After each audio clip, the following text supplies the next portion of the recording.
something to cover.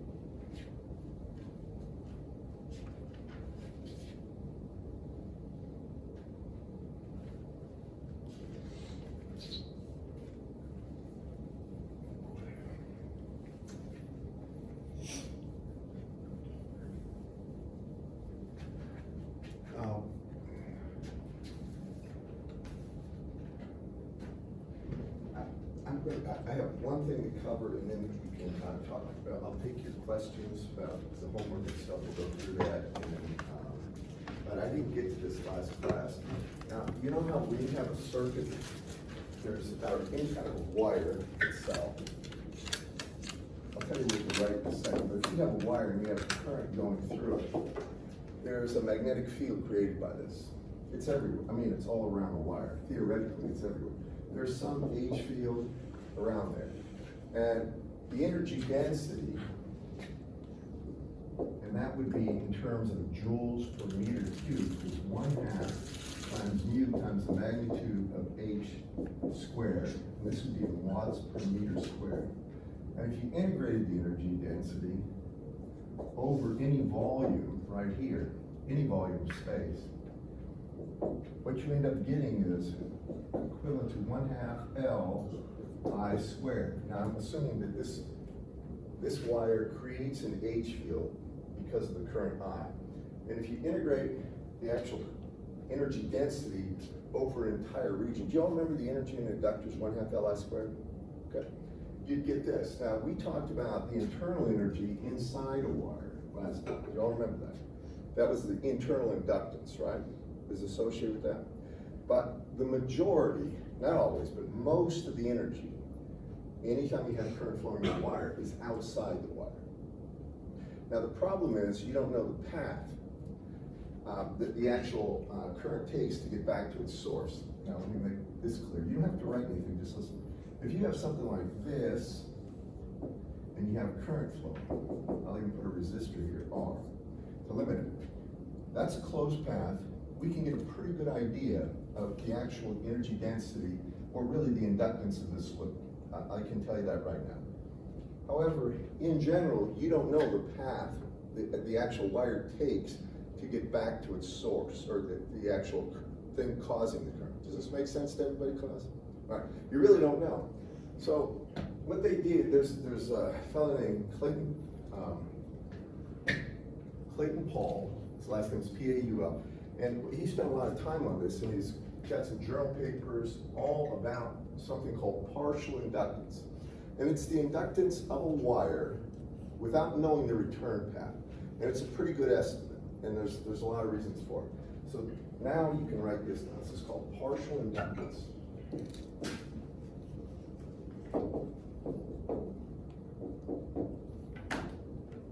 And this is something to just keep in the back of your mind. Now, in Whitmer's book, the formula he gives for this is the partial inductance of a wire.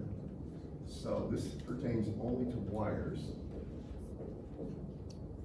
And L partial is equal to approximately 2 times 10 to the minus 7. And then it's the length of the wire, L. And then it's going to have this term, it's the natural log of, and it's 2L over A minus 1. And the units of this are, actually this is henries per meter. This is going to be the partial inductance per meter of a wire. No, it can't be per meter. This has to be henries. I wrote that down. This has to be henries. So if you have a wire, and it's got a length L, it's assumed straight, by the way, approximately straight. Doesn't have to be absolutely straight. And you know the radius of the wire is A. A is the can say that the inductance, the partial inductance associated with this is about that. Now there's also the internal inductance. So the total inductance of the wire would be equal to internal inductance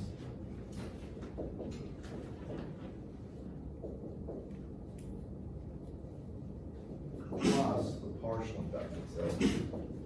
And do y'all remember what the internal inductance of a wire is?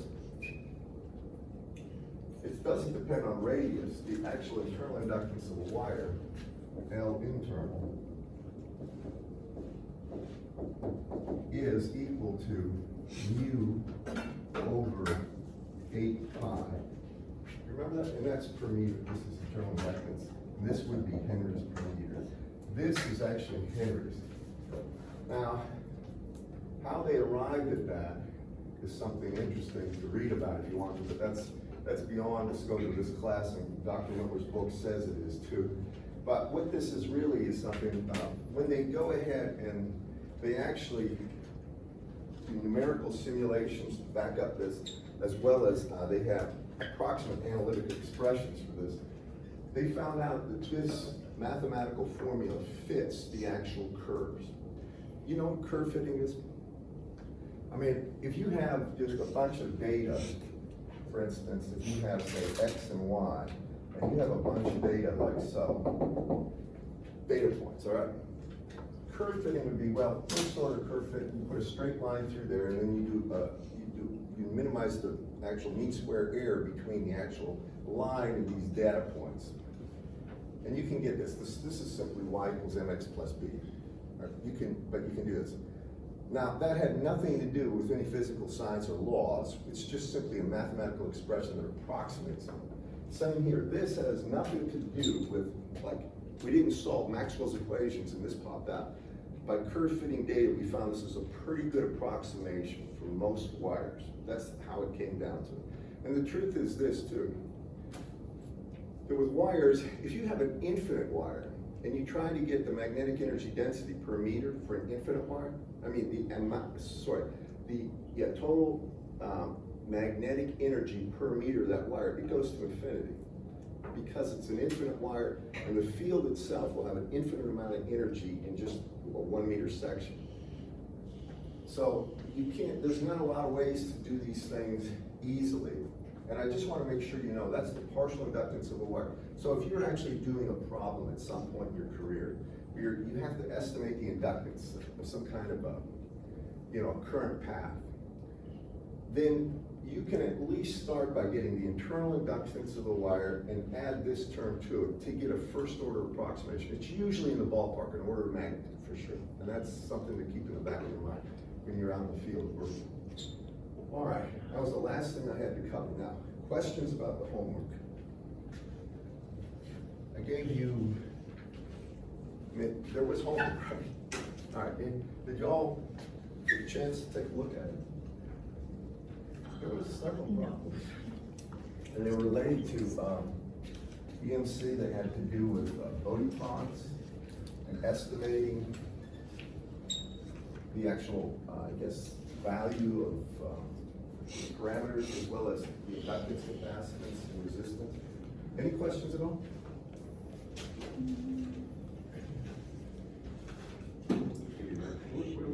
We're missing quite a few people today.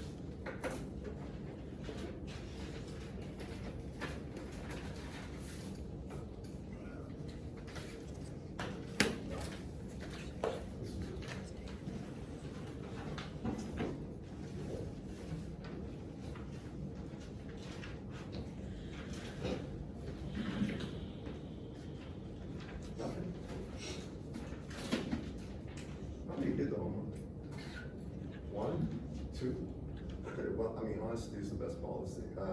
If I know who I'm talking to, then I can probably adjust the lecture. I'd like to do at least one of the problems to make sure everybody can do it. Now, this is EMC stuff, right? So,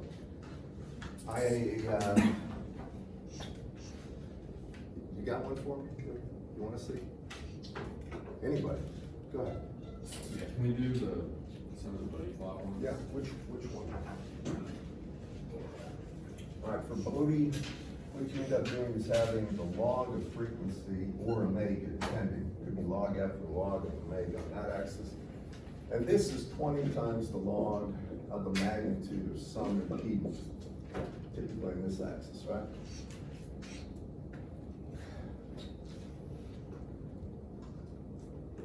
So it's really a log-log plot.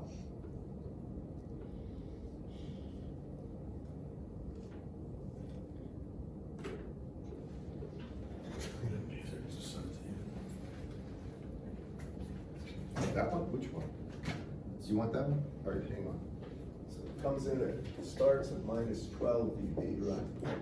And it goes down to 20 dB per decade to 3. And then it's flat out to 10. This is a good one.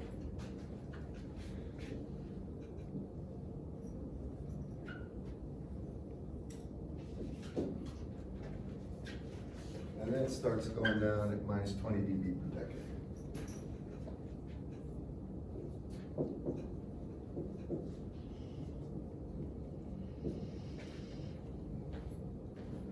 There you go. And they want an approximate expression for this. So, that's log of the frequency here, right? I mean, that's, the frequency is 3 and 10. Is it in radians or is it in F? It has an omega. All right, so this is omega. So this is really log of omega in this direction. Now, I'm going to tell you, the way you construct a Bode plot, if you think back to your days in signals and systems, right here are the obvious bright frequencies where either poles or zeros occur. Do y'all agree with this class? So because it's going down 20 dB per decade, we know this is going to come in from infinity here to 0. That's the only, when I say a 0, by the way, I hope you understand this. If you have any function f of s, and it has something a plus s over b plus s, when the top part, the numerator is 0, that's called as, that's a 0, right? And a pole is when the bottom part goes to 0. Do y'all, because the function will go to infinity, so think of a pole going straight up, right? That's why it's called a pole. And the 0 would be when the numerator is 0. Now, y'all remember that? Okay, so when you look at this function, if we want a function that approximates this, he uses, I think, p instead of s, which I don't like, but I'm going to use s. So it's going to be z of s. You always start with a constant k. You don't know what that is. Then after that, you simply take a look. This is minus 20 dB per decade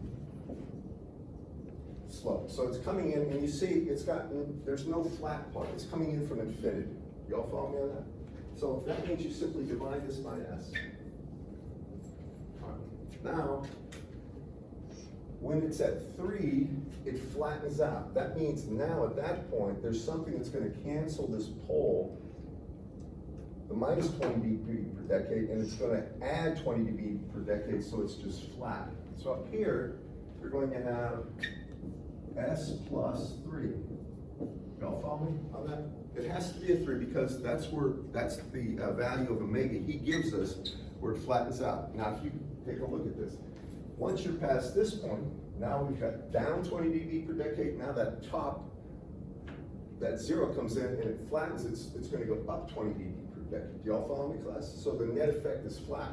Then when it hits this frequency, 10, it starts dropping down at 20 dB per decade. So you simply s plus 10 here. Now in the limit, as you let s go to infinity, all right, this s will cancel here and it'll be going down to 20 dB per decade. Can you appreciate this, class? Because as s goes to infinity, really, the 10 means nothing, the 3 means nothing, right? You take a look at what's canceled.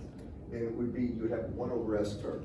And that's exactly what happens here, right? That's what they're showing. So now you've got to evaluate these constant k, right? The way to do that, and is everybody with me so far? Okay. Now, the normal way to do this is I'm going to take this expression and I'm going to go ahead and take 20 times the log of this, and then I equate it to the values that he has at minus 12 dB. No fun. Is this at 1, by the way? Frequency of 1? Yes.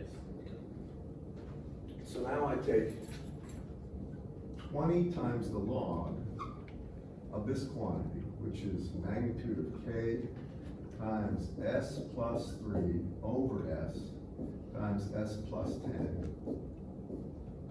And I'd say that's really going to be my impedance and dB. And that's going to be 20 times the log of K. And I'm going to tell you one other thing I do. Now, you don't have to do it this way, but I do it this way. When I look at this expression, before I go down this route, what I want to do is, let me do it up there. I want to have the value next to this, well, I don't know how you would thought.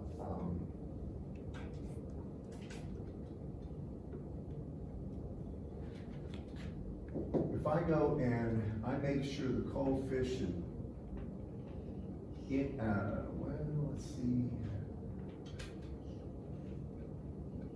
I guess I can do it both. I can do it this way too. All right, I'll take 20 times the log of the magnitude of K times S plus 3 over S times S plus 10. If you do that, you're going to get 20 times the log of K plus 20 times log of S plus 3 minus 20 times log of S and minus 20 times the log of S plus 10. I just expanded that. Y'all follow me on this class? Got it, I'm down a bit. Now, if you look down here where we have this value of 12, minus 12, you can assume all the poles, the values of S inside these poles. In other words, this value of S, when it's 1, it will have no real effect. It will just be log of 3 here. The value of S here, when it's 1, will have an effect, but the log of 1 is 0. This one, the value of S won't affect it, it will just be 10. Do y'all follow me? If you're below those poles, frankly, the other way you can do this problem, maybe you saw it done this way. They take K, and what they want to do is get the coefficients inside here to be 1. So they'll have K, and it will be times 3 here. Then it will be, this will be S over 3 plus 1. Then they'll have S, and then they'll have times 10, and then they'll have inside here S over 10 plus 1. Can y'all follow me? The only thing I did is I made sure that the coefficients next to the S term, even though the coefficient of S isn't equal to 1, it's going to be a 1 there. That's the only thing I'm doing. Now you can do it this way too, but if you do it this way, and you evaluate it at S equal to 1, then you get minus 12 dB here, because that's what it says at 1. You have minus 12 dB, would be equal to 20 times the log of K, and then since S is going to be 1 here, the pole itself doesn't come on yet, because the magnitude of this is frankly going to be the square root of 1 squared plus 3 squared. And they normally,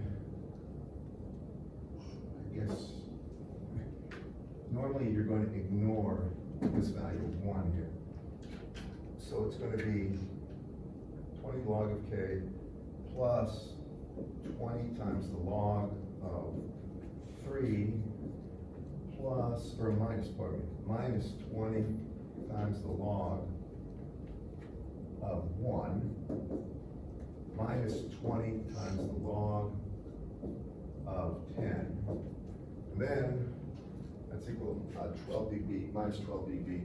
The log of 1 here, you can, log of 1 is 0. Do you agree with that, class? So I'm going to get rid of that term.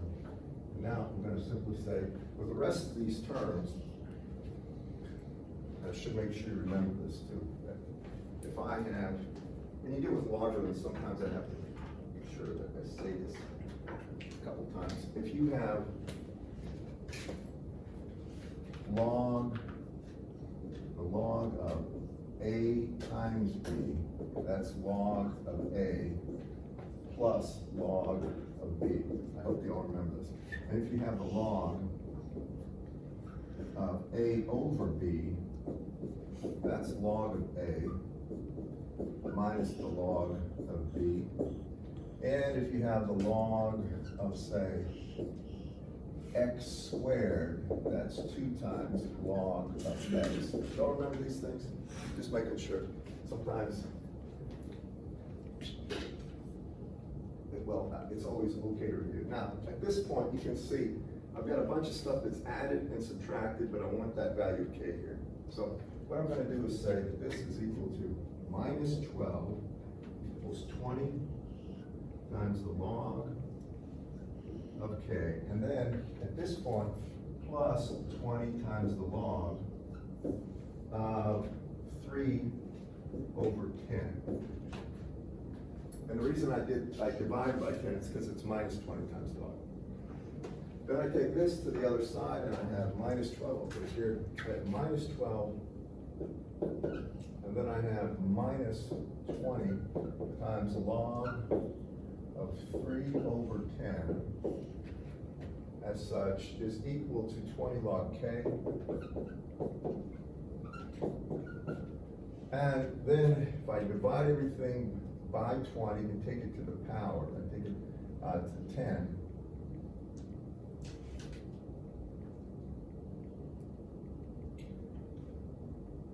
first I divide this by 20.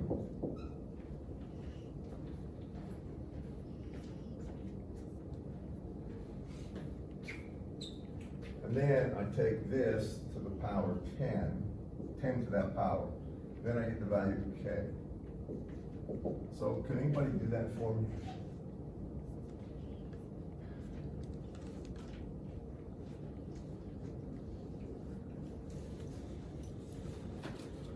So 8 minus the log of 3 over 20. 0.84. What does he have as a constant?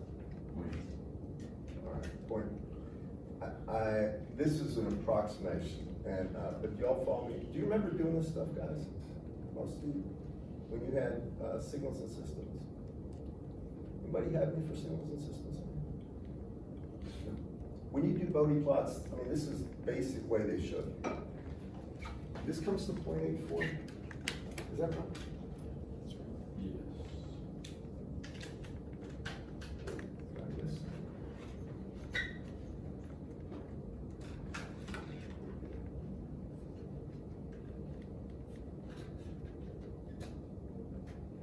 You can actually do this.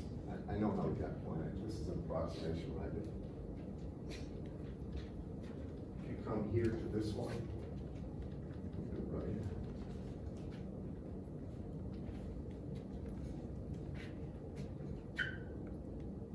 If you go ahead and let S be 1 here, because this occurs as minus 12 dB when S equals 1, then I can come over here and I can say this is really the magnitude of, going to be the square root of 1 squared, which is 1 plus 3 squared is going to be 9, so this is the square root of 10. And then over here, log of 1 goes away. And over here, this is going to be the square root of, it's going to be 10 squared, 100, and then 1 squared, so it's 101. Y'all follow me? I put in the values. When you have S is j omega, right? And then whenever you have A plus j omega, you want the magnitude of the square root of A squared plus omega squared. Follow me? That's the reason I've got square root operators. Now I'll just tell you at this point, if you take a look at that square root of 10 here, this is really 1. It's the log of 10 to the 1/2 power, right? And that's 1/2 times log of 10. Y'all follow me? How I'm doing it? Right. So over here, I can that's 10 to the 1/2. I can take the 1/2 in front, make that 10, and then it's just log of 10 here, which I'll talk about in a second. And this one is going to be, square root comes out in front, so I have minus 10 times the log of about 100. The 101 won't matter. Now when I take a look at this, I've got 10 log of 10. Log of 10 is 1, so I leave that as just 10. And then the log of 1 goes away. And the log of 100 is 2, so it's minus 20. And that would be equal to minus 12, so this is going to be equal to 20 times the log of k minus 10 is equal to minus 12. 10 to the other side is minus 2 divided by 20. Right here to the power 10 should be k. Tell me what that is. That's minus, is that right? Yeah, minus 1/10, 10 to the minus 0.1. 0.79. 0.79. We still didn't get 0.8 right on the head, but that's a closer approximation. But that's about it. And remember, Bode plots are an approximation for an actual curve. They're not an exact. You all follow me on how I'm doing this? This is probably, to be fair, I should have probably taken the square root of 100 minus 20 times the square root of 101 to make it more exact. But that's about as close as you need. Okay. That's Bode plot. Do you want another one? Wasn't there a few others that were pretty good?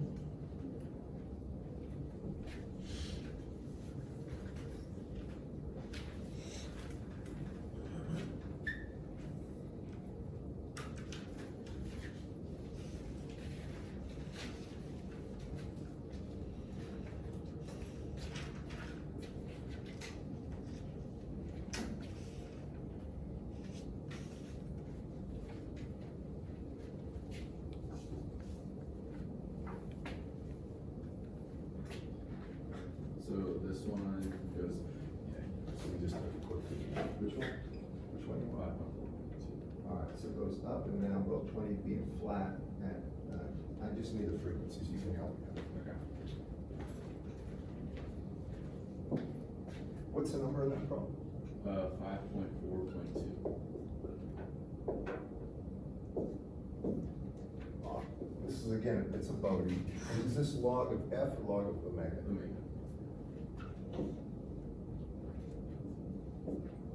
And on this axis, is that impedance that they're plotting? Yes. So it's 20 times log of the magnitude of the impedance. And it does this. And then flattens out, I think, right? And let's get this frequency right here. Where's that? 30. So it's omega's 30. And where's this peak? That's 10. Okay. And where does it get where it comes in at? It doesn't get where it doesn't come in at the same point, but it flattens at 25 dB. So this is 25 dB, right?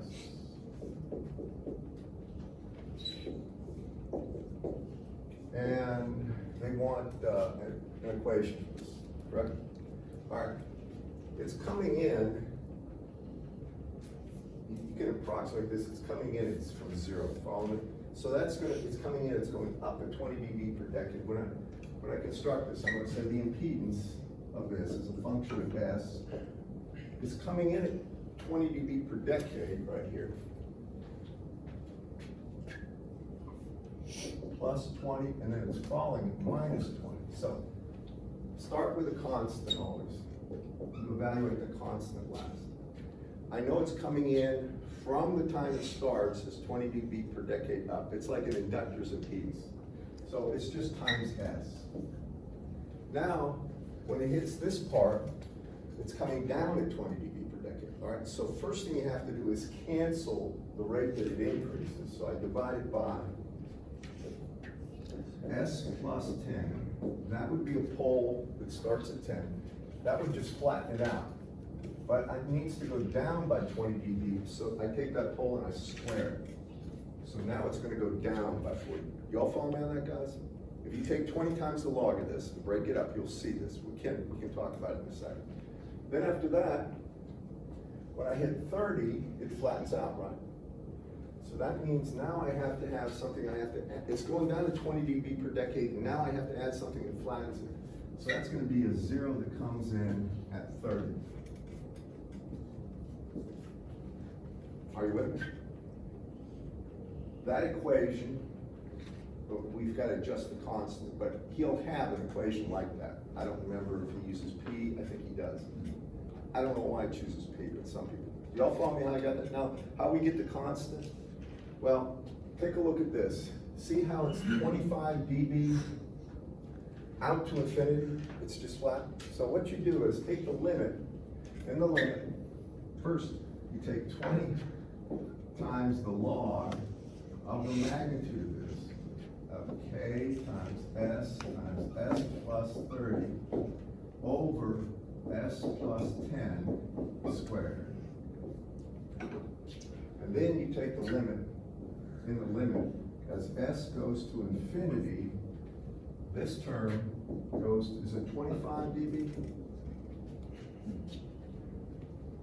Everybody with me on this? All right, you can see what happens here.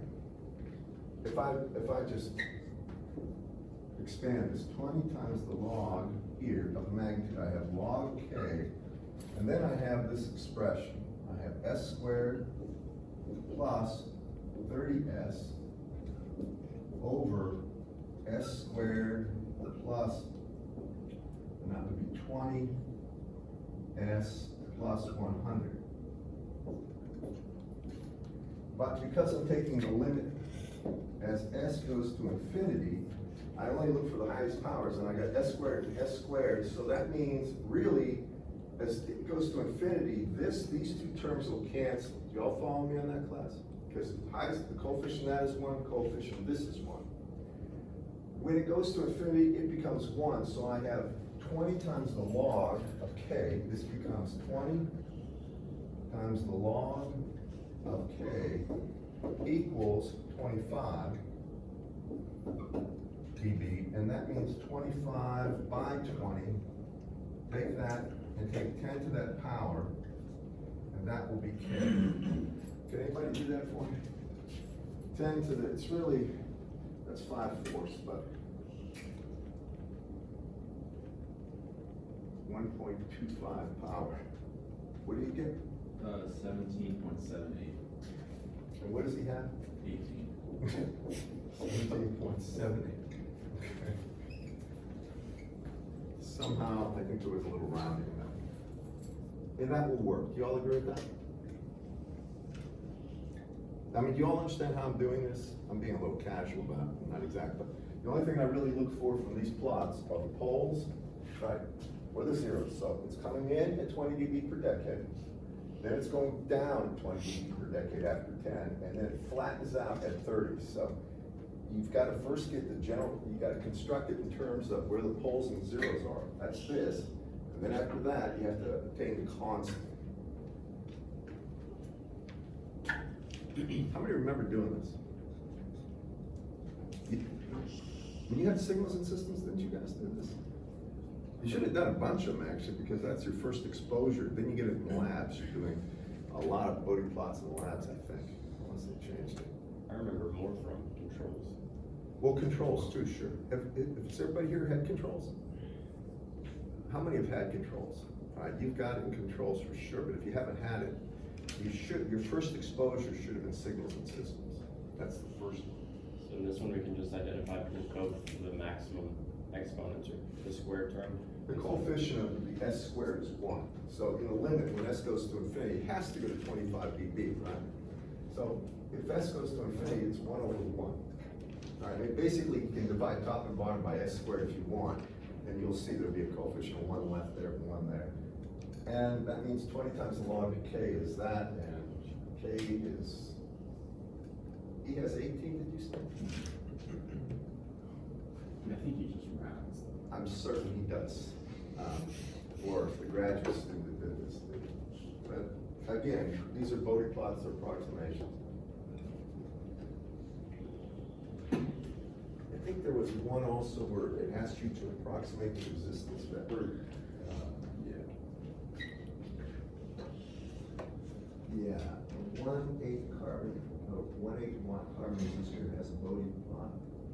And help me out with that.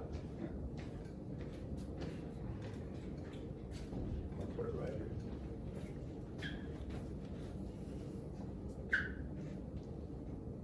I didn't look at the weather forecast. Is it supposed to rain today or not? There's like pop-up showers for like the next week. What's that? I think there's pop-up showers for like the next week. In the afternoon. So this one is a resistor. Alright. They're saying this is the Bode plot associated with this resistor. On the log, is it omega or F here? It's F. Alright, log of F here. And then on this axis, they have 20 times the log of the magnitude of the impedance of that resistor. And it's going to look like this. Actually, sorry. Wait a second.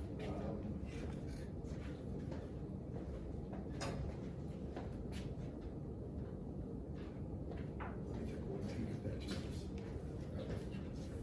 He's got to come in flat and then go down. And by the way, a resistor looks like a resistor at very low frequency, so it's going to be flat, then it comes like this, and then it goes up, and it's going up. And this is minus 20, and this is plus 20. EV per decade, and what's this value?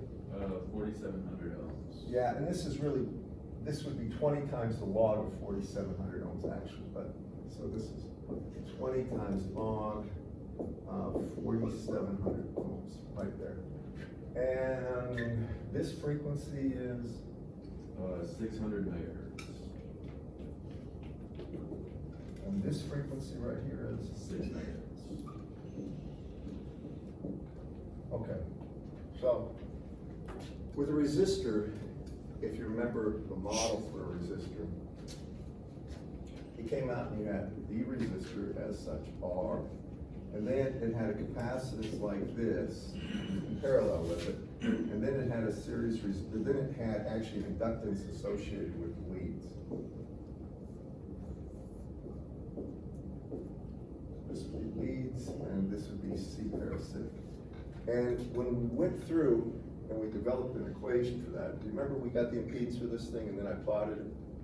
Well, in the impedance plot, you get, it's going to be flat until you hit the first break frequency here. Now this is an F, and that first break frequency is 1 over 2 pi R times C.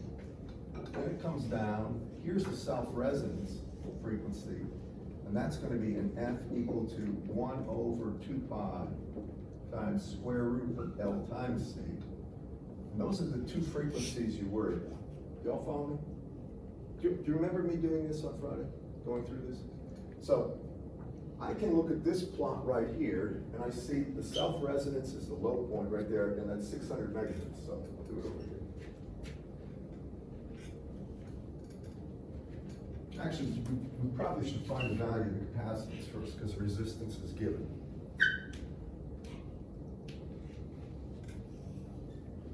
So I'm gonna get the capacitance there. So I've got 6 megahertz, 6 times 10 to the 6 is that frequency, and that's equal to 1 over 2 pi times R, which is 4,700 times C. This would be the parasitic capacitance. So that means the parasitic capacitance is going to be 1 over 2 pi times 4,700, right? And it would be divided by 6 times 10 to the 6. And so can you give me that value?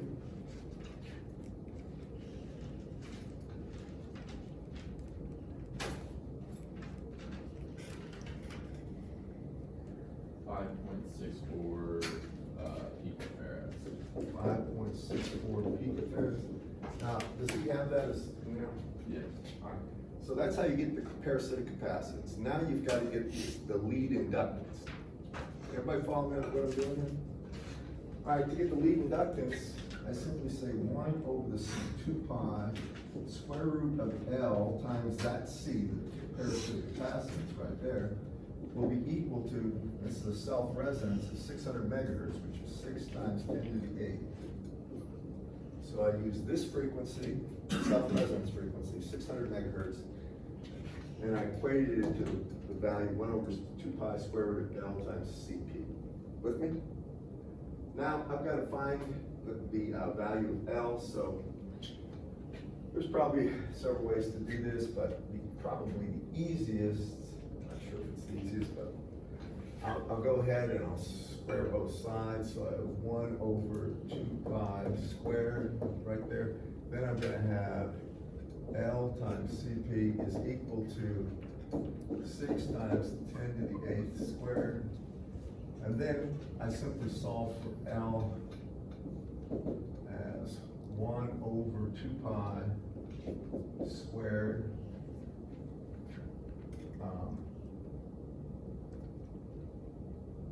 times CP times 6 times 10 to the 8th squared. And the value of CP is 5.64 times 10 to the minus 12. Can you do that for me? I just want to make sure you see the entirety of these calculations. It's just 2 frequencies.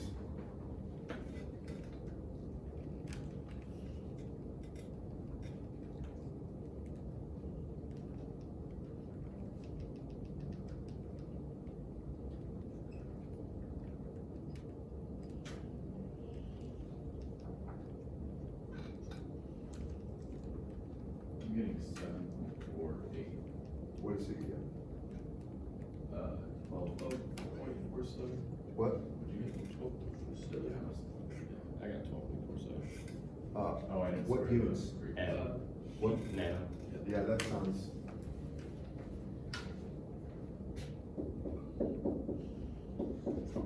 Yeah, there it is. And so that's how you get it from a curve like this. The whole thing with Bodie plots, you have to know how to first create one based on data like this, if you're looking at it, how to create it. And you also have to know, if you've got a Bodie plot like that, how to estimate the values of the L and the C. The resistance is given for a resistor. If it's a capacitor, the capacitance is given. If it's an inductor, the inductor is given specified value. And then you have to get the parasitic values. Is there any other one you want to see? I'm trying to make sure I cover this because I know some of you didn't do these. And if you have questions, I'm going to try to address them in class. Those were the only 3 that you assigned, but there's more here. There's a lot more. Yeah. And if I was you, I would make sure I did a lot more. Just take a look at them, you got answers to all of them. Just one that looks like it has a phase shift of sorts, but it says model it with P-Spice. Don't worry about P-Spice. You know what P-Spice is? You know what LT Spice is? I mean, you usually have to do that for some of your laboratory work, I think.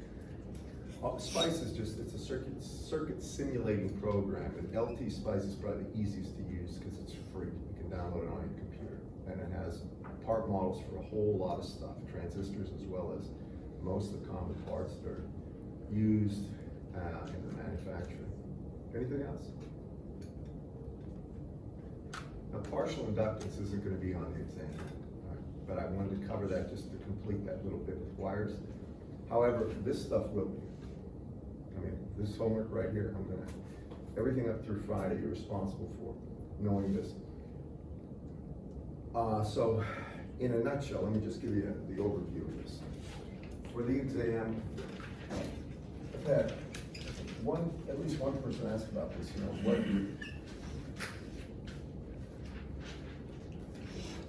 be responsible for. Well, any formulas that are hard to remember and stuff. For instance, the impedance formula for a transmission line, which you can relate to a waveguide. I'll give you that. That's that Zn equals Z naught times ZL plus J Z naught times tangent of beta L over Z naught plus J ZL times tangent. I'll give you that one. All right. I would give you that. And there's going to not be anything on fiber optics on it, so don't worry about fiber optics. But you'll have to understand And I'll give you the electric field for, half-wave dipole. I mean, I'd give you an equation for the gain, let me put it to you that way. Gain's the most important. But you're gonna have to know the short dipole, not the loop. Don't worry about the loop, I'd give you those formulas. But the short dipole, you should know the gain and the electric fields from it. For a half-wave dipole, the peak gain of that is 1.64, but I would give you the equation, the general equation for the gain. And we've covered, I'm going from sort of backwards, we've covered radar and EMC the last couple of lectures, so you'll have to know that. Before that, Friis, remember the Friis transmission equation. Before that, the general, how to calculate the directivity based on any kind of normalized power pattern. Y'all remember that? It was, what I'm talking about is D max, the maximum directivity, was equal to 4 pi over the integral of the normalized power density times sine theta times d theta d phi, right? That's how you get D max. And once you have D max, you just take that and multiply it by the normalized power density, and you have the directivity at any angle. Y'all remember doing this, right? I give you a bunch of different problems. You'll have to know that. We didn't talk about beam width, I don't think, at any depth, did we? I'm just gonna mention this about beam width. It won't be on the test, but when you have an antenna pattern, and I'm gonna have a polar pattern, if it looks like this, the maximum value, this would be the normalized, either directivity or normalized power pattern. And you can say this is D as a function of theta. And this would be angle theta here. Well, you can see the maximum occurs at theta is 90 degrees. This is actually the pattern for a short dipole. There's a short dipole here. This would be the normalized power pattern. When they talk about beam width, what it really amounts to is, now what I'm plotting here, at any radial distance, that would be the value of D at that angle. That's what this curve is. Can you follow me on this, guys? Maximum value is right here in the bore site. And that's going to have a D max, and if it was a short dipole, D max would be 1.5 right there. And then it would fall off as sine squared, the sine squared of theta. Well, if I give you this, and the half power pattern is, or the beam width itself is the point right here where this value is 1/2 the actual maximum value. Right there, and there would be a point here where it's 1/2 the maximum value of D. This would be considered the half power beam width. I'm not going to test you on that, but this should make perfect sense. It's the actual amount of, it's really the swath that the power patterns has, where the power is over half the maximum power. And beam width is something very useful to know, because the higher the gain of the antenna, the narrower the beam width. For instance, if you have a very high gain parabolic dish, it would have a power pattern like this, something where the beam width itself, half power beam width, may be of the order of just 1 to 3 degrees. Now, without, and you won't be responsible for this, but the reason knowing the beam width is so important for high gain antennas, that you can estimate the maximum directivity, D max, can be estimated as simply 4 pi over the beam width in, this is going to be the 3 dB or half power beam width in the actual theta, or in the horizontal plane times the half power beam width in the vertical plane. And it's a pretty good approximation. It's basically this integration. You can estimate these are in radians. So it allows anybody to get a good estimate, if they're high gain antennas, of the maximum directivity or gain of that antenna. And that's really useful in the field when you're actually doing engineering work. But I won't test you on beam width, even though I think I did give you a few problems about that, that had that in it.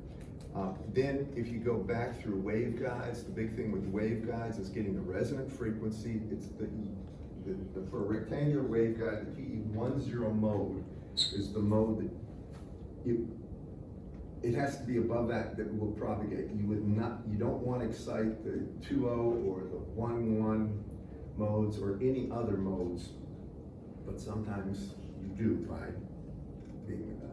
accident in a sense, but it happens. The impedance, y'all remember the waveguide problems? Basically, you look at a waveguide like a transmission line, only instead of having a Z0, you have an adjusted Z0, because now you have to take, if it's a TE mode, it's going to be the Z0, the character, which is 8 naught usually if it's air filled, just 120 pi, it's divided by K. You all remember that? And K was that constant. I will, I may provide you with a formula sheet that I'll send the formulas out like later today that'll have the different things that I'll provide you with. For instance, if it's a waveguide problem, I give you the value, the input impedance of the waveguide in terms of that complicated equation, Z0 times ZL plus J, Z0 tangent of beta L over those things. But I give you a quiz with that on it too, didn't I? So if you look at your quizzes, you'll get a good idea about what's on the test. By the way I create my tests, I go through the quizzes and the homeworks, and I basically modify problems. There's nothing coming at you you haven't seen, at least if you've done the homework and been at the quizzes. And when you've taken these quizzes so far, you should feel that these quizzes just reflect the homework entirely.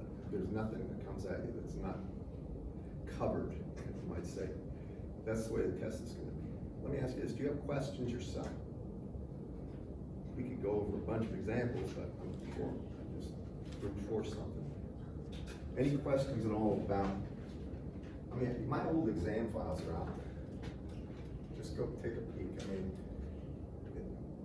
there'll be some variance, but if I covered it in a homework problem and in class, or on a quiz, chances are it's reflected in the test. That's how I take them all. Did anybody have me before? You have. You know exactly how. You can ask him, he can tell you the way I make up my tests. There's nothing coming at you at stretch, but you have questions, other questions. Sorry.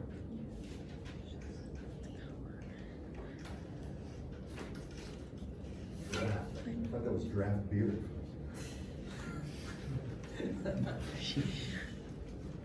I actually did have a student, terrible anxiety, came in one time. She filled up a soda can with about half soda and half gin. Went by with it. It's a straight smelling soda. Think if you have to have alcohol to come to an exam, then you really hurt.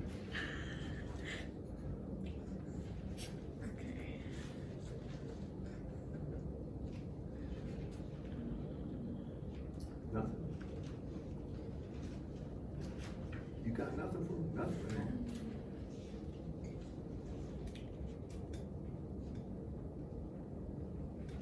Y'all got your quizzes back, right? The only thing I haven't turned back to you is that extra credit, and I'll do that after the test. I've got all that.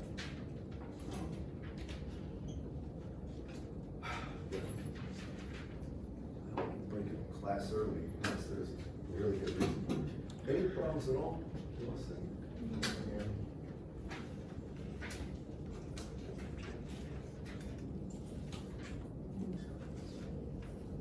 Oh yeah, propagation, dielectrics and conductors, skin depth, right? Those things got down, looking at this.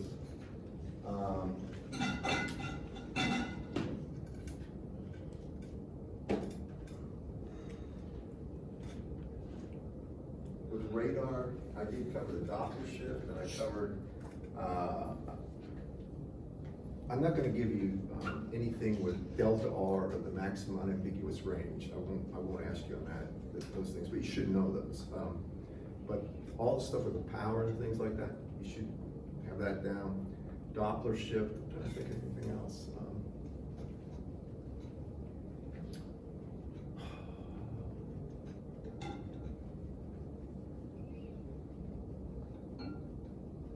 Well, there won't be anything, I'm not going to give you oblique incidence. Remember we did the coefficient, Fresnel reflection coefficients for oblique incidence? Remember? And those I won't if I'm gonna have anything about those, I'll provide those equations, don't worry about that. Those are a little more complicated. I think anything else? Do you have an idea of how many problems you would ask? All right, yeah, there'll probably be 4 to 5 specific problems, but there'll be multiple parts. Typically, it's 4 questions. I give you 4 15-minute questions, kind of. This is the way I do it. In roughly 15 minutes during a 15-minute exam. Ours is going to be an hour and 15 minutes, so maybe 5. But what they'll do is they'll have 1 question, multiple parts. If you look at the quizzes, 1 question, several different things I'm asked, or one problem and several things I'm asking. Power density, H field, you know, with the radar problem. Incident power density on the target, amount of power density back at the radar, total power received by the radar, time of flight, how long does it take to get back and forth, Doppler shift if the thing's moving. Remember, Doppler shift always has to do with the projection of the velocity on the radial vector connecting. So if I'm here and there's something traveling this way, perpendicular to it, there is no Doppler shift. It's always the component of velocity on the radius vector. Remember that.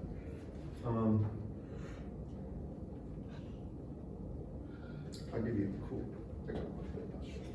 This one, I don't think I've ever given it to any Mag 2 class. In radar, I do this kind of stuff all the time. But I'm going to ask you how you would do this. All right, got 2 planes, all right, or 2 plots. Let's say I've got one here and it's flying at 200 meters per second, all right, and it's making an angle of 45 degrees here. And then I have another one, and it's going to be flying this way, angle of 45 degrees, and this is going 400 meters per second. Follow me on this? Now, the distance between them has no bearing on this problem. What is the perceived Doppler shift? If this is an antenna that's transmitting here and receiving, what is the actual Doppler frequency that it sees?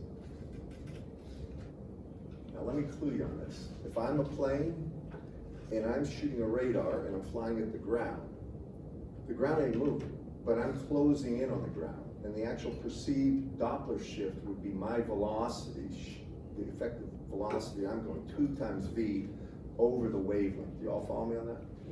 Remember, the Doppler frequency is actually equal to 2 times the velocity. This would be the radial projection, of the velocity in the radial direction over lambda naught. And lambda naught would be equal to c over the transmitter frequency.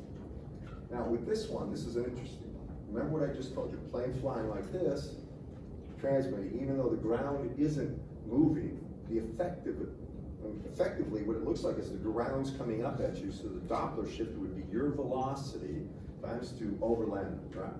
What if I'm going like this, at this angle to the ground? Well, it still looks like I'm closing in at the ground, but now the Doppler shift isn't going to be my velocity. It's going to be what? The projection of the closing rate. Let me do the other extreme. If I'm flying like this, there is no distance change between me and the ground, right? The Doppler shift is 0. Now as I start to move down, now it's really projection of my velocity on the radius vector connecting myself to the ground. You all see that? When I'm finally flying right at it, it's going to be my velocity times 2 over lambda naught. All right, so for this one, how do you get it? What's the Doppler frequency if I've got 2 things like this and I'm transmitting? Well, what we want to do is find the radial velocity of each of these, right? Here's the radius vector that connects them. So the projection here would be what? 400 meters per second, right? This would be a closure rate. Y'all follow me on that? And it would be times the cosine of 45 degrees. What about this one? Well, if this target wasn't moving, it would still look like it was moving to this radar, because the actual projected velocity in the radial direction there would be 200 times cosine of 45 degrees. You agree with this, folks? Y'all see? So what's the total? Well, cosine of 45 degrees is 1 over square root of 2.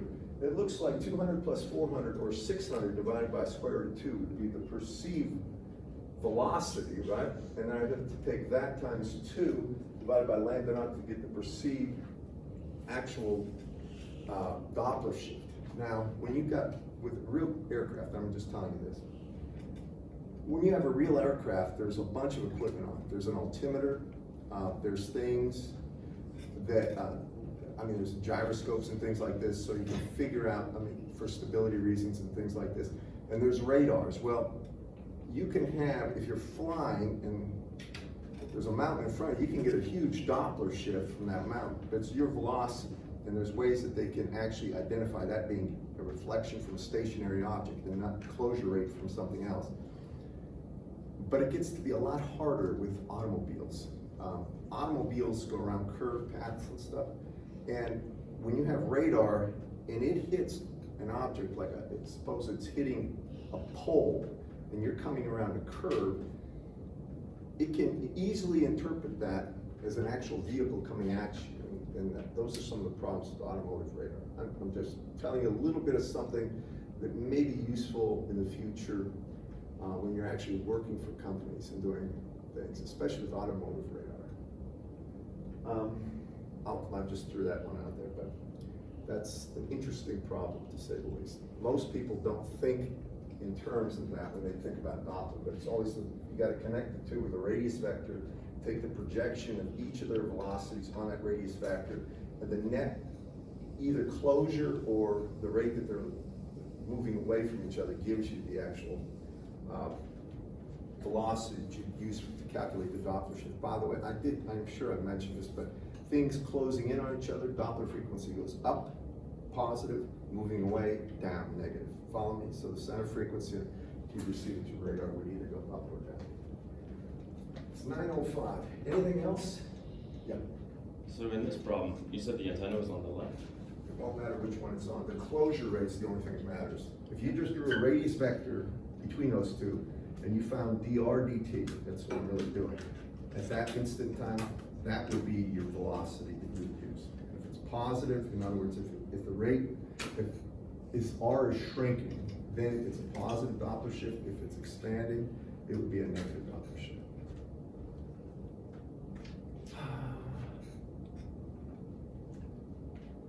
We did,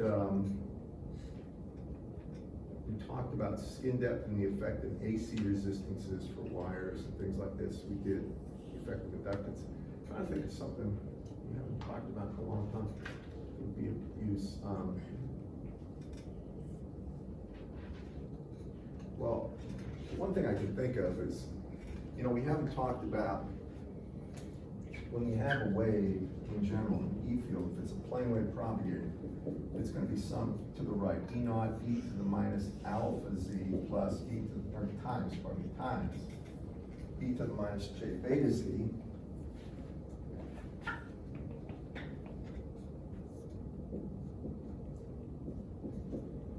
And then it's usually times 5, yeah. Now I can leave it like that. I'll leave it in the phasor domain. So if we had that as the equation, you remember that gamma is equal to alpha plus j beta is equal to the square root of j omega mu times sigma plus j omega epsilon. I'm just trying to make sure that, something where I asked you for, I gave you a plane wave propagating material that was lossy, you would calculate the values of alpha and beta using this equation. Do you remember in a good conductor, how do you know it's a good conductor? Alpha and beta have the same magnitude, right? And you would also say sigma is much, much greater than omega epsilon, right? You all remember that? This is omega epsilon, it's in this part of the equation. So sigma would be related to the conduction current, would be much greater than the actual displacement curve, which is related to epsilon times j, this is omega times epsilon, pardon me.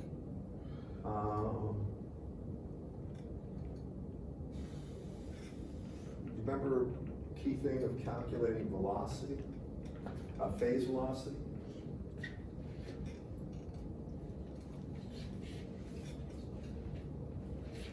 One thing I told you that the phase velocity for a plane wave, it's omega over beta. Do you remember that?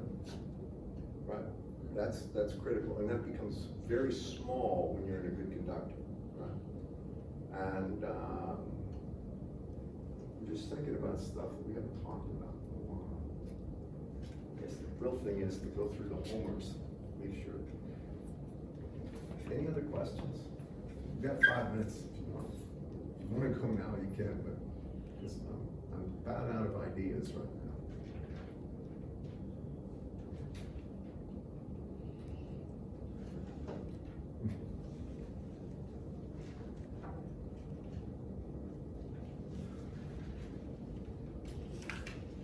When you have access to the old test files, I don't even know if Beta Kappa Nu's office has those things anymore, or what they are, but they're all over the internet. Kids can find tests that I've given 25, 30 years ago. Knock yourself out, but don't rely on that to be something you want to see.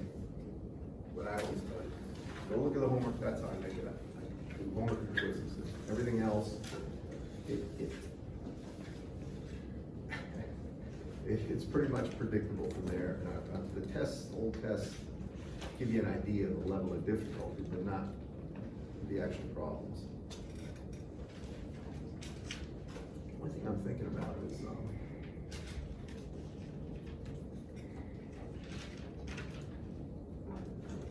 when you come here, this is just a piece of advice. If you want to bring coffee or anything to drink, do it.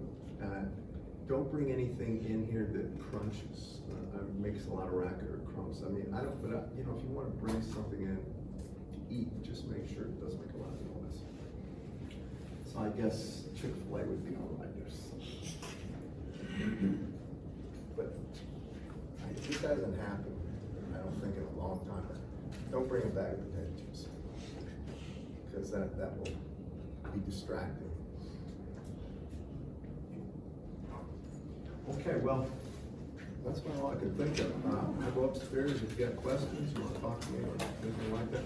And if you need to pick up any of your old quizzes or anything, I put all that stuff in a Dropbox outside my, y'all know where my office is? Fourth floor, 423. Okay, well.